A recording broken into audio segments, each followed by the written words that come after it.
पंजाब के अमृतसर में भारतीय जनता पार्टी के देहाती अध्यक्ष हरदयाल सिंह ओलख द्वारा अमृतसर देहाती भाजपा की प्रभारी रीना जेटली के नेतृत्व में भारतीय जनता पार्टी पंजाब के आह्वान पर 27 जून को आयोजित की जाने वाली वर्चुअल रैली संबंधित तैयारियों का जायजा लेने के लिए एक बैठक का आयोजन किया गया, जिसकी अध्यक्षता भाजपा देहाती अध्यक्ष हरदयाल सिंह ओलख ने की। इस बैठक में जिला देहाती के सभी पदाधिकारी उपस्थित रहे।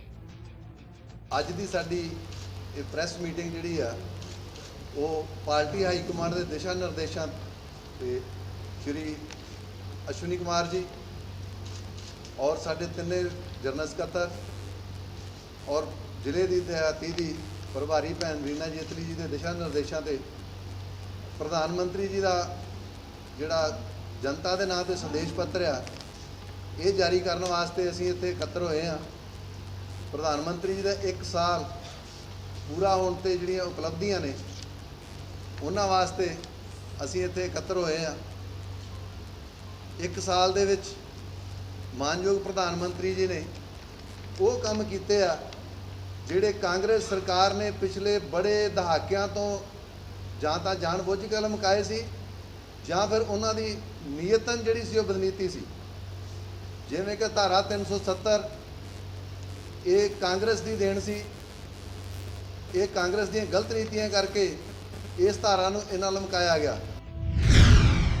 सपा सांसद आजम खान के साथ ही उनकी पत्नी शहर विधायक डॉक्टर तंजीम फातिमा, बेटा पूर्व विधायक अब्दुल्ला आजम खान के साथ ही जौहर ट्रस्ट के सारे पदाधिकारी और मेंबरों को आरोपी बनाया गया है। आजम खान के खिलाफ 4 महीने से हो रही धीमी पुलिस कार्रवाई में अचानक तेजी देखने को मिल रही है, जहां पुलिस ने पहले ही आजम खान और उनकी पत्नी बेटे को जेल भेज दिया है और अब उनके नजदीकी समर्थकों को पुलिस एक एक कर गिरफ्तार कर जेल भेज रही है, जिससे सपा के नेता भूमिगत होने को मजबूर हो गए हैं। इस तरह पुलिस की कार्रवाई का खौफ सपा नेता और कार्यकर्ताओं में साफ देखा जा सकता है। हमारे पदाधिकारियों पर, हमारे मिलने वालों पर बकरी चोरी के हैं, भैंस की चोरी के हैं, पेड़ों की चोरी के हैं, 4.25 बीघा ज़मीन को लेकर हमें भू माफिया डिक्लेयर कर दिया गया है। 88 के करीब मुकदमे हैं और हमारा अरेस्ट स्टे हुआ है अदालत से। पंजाब में लॉ एंड ऑर्डर की हालत बहुत ज्यादा बिगड़ती जा रही है। ताजा मामला अमृतसर का है, जहां कैबिनेट मंत्री ओम प्रकाश सोनी के नजदीकी काउंसलर के घर पर गैंगस्टर गिनी के द्वारा गोलियां चलाई गईं, जिसके बाद पुलिस पहुंची और जहां गोलियों के खोल भी बरामद किए गए हैं। वहीं काउंसलर के बेटे के अनुसार हमला करने वाले 4 से 5 लोग थे, जो हथियार के साथ ही आए थे, जिन्होंने उनकी छत पर चढ़कर गोलियां चलाई। उनके साथ ही कुछ अन्य लोग भी थे जिन्होंने ईंट पत्थर से हमला किया। हालांकि उनके घर में किसी भी सदस्य को गोली नहीं लगी, लेकिन गोलियां इस हिसाब से चलाई गई थी कि किसी की जान ले ली जाए। अब पीड़ित ने न्याय की गुहार लगाई है, साथ ही पुलिस ने भी आगे की कार्रवाई शुरू कर दी है।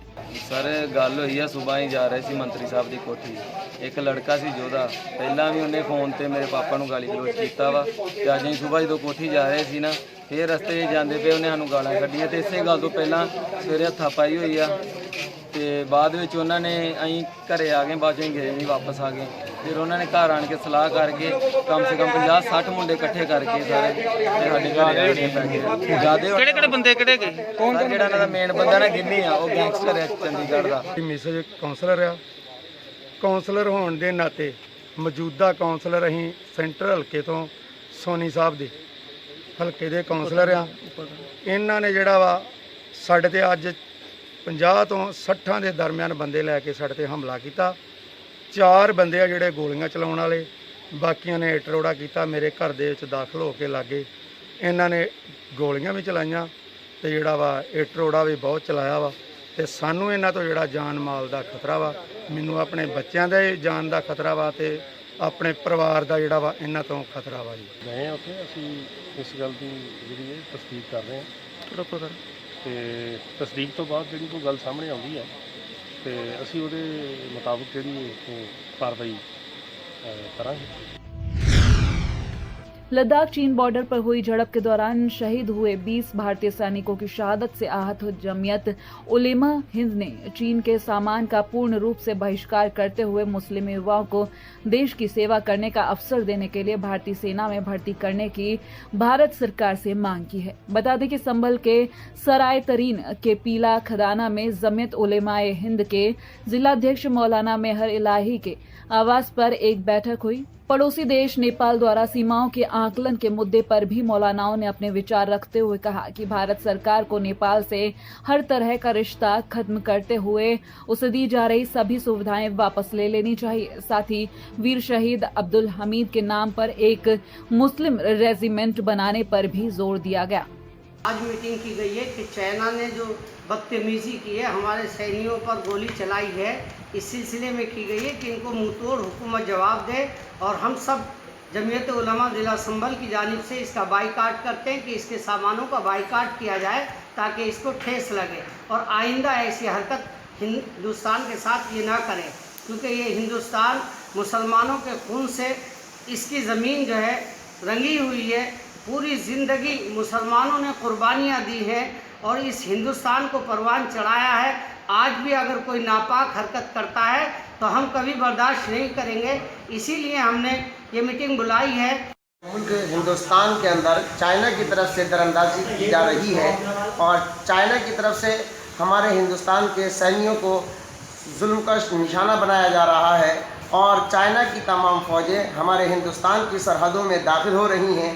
इस सिलसिले में हम जमीयत उलमा ज़िला संभल की जानिब से अपनी हुकूमत से भी अपील करते हैं और अपनी तरफ से ये बात कहते हैं कि हम तमाम मुसलमान हिंदुस्तान के रहने वाले अपने इस वतन से बेहद मोहब्बत करते हैं और इस मोहब्बत के नतीजे में हम अपनी तमाम मुसलमानों की और तमाम हिंदुस्तान में बसने वालों की तरफ से ये बात कहते हैं कि हम इस वतन की मोहब्बत में अपनी जान कुर्बान करने के लिए हर वक्त तैयार हैं।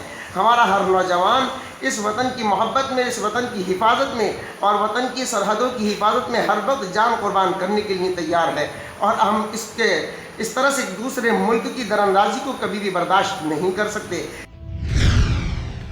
उत्तर प्रदेश सरकार में हुए घोटाले कांग्रेसियों के लिए एक संजीवनी का काम कर रहे हैं। इसी कड़ी में 69,000 शिक्षक भर्ती, पशुपालन विभाग में हुए घोटाले की जांच उच्च न्यायालय के वर्तमान न्यायाधीश द्वारा कराए जाने के विषय में ज्ञापन दिया, जिसके बाद जिला कांग्रेस कमेटी द्वारा उनके कार्यालय पर जिलाध्यक्ष उत्कर्ष अवस्थी के नेतृत्व में उपवास रखकर अपना विरोध दर्ज कराया। इस उपवास में सीतापुर कांग्रेस कमेटी के पदाधिकारी भी सम्मिलित हुए।